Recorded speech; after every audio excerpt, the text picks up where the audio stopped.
ആചാരത്തനിമയിൽ കോഴിക്കുളങ്ങര പൂജ നടന്നു.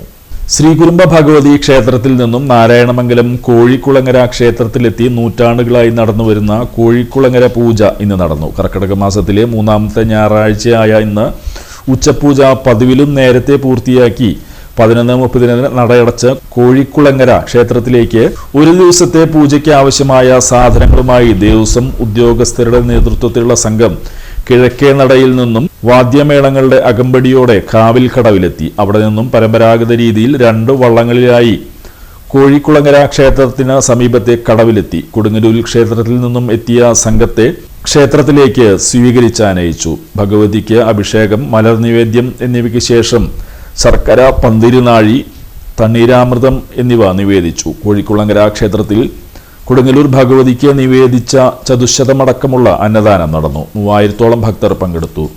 യുവജനക്ഷേമ വകുപ്പ് മന്ത്രി OJ ജനീഷ്, കൊച്ചിൻ ദേവസ്വം ബോർഡ് അംഗം KK Suresh Babu, deputy commissioner Sunil Kartha, assistant commissioner AP Suresh Kumar, manager K Vinod, ഉപദേശക സമിതി പ്രസിഡന്റ് KK ഭരതൻ എന്നിവർ നേതൃത്വം നൽകി.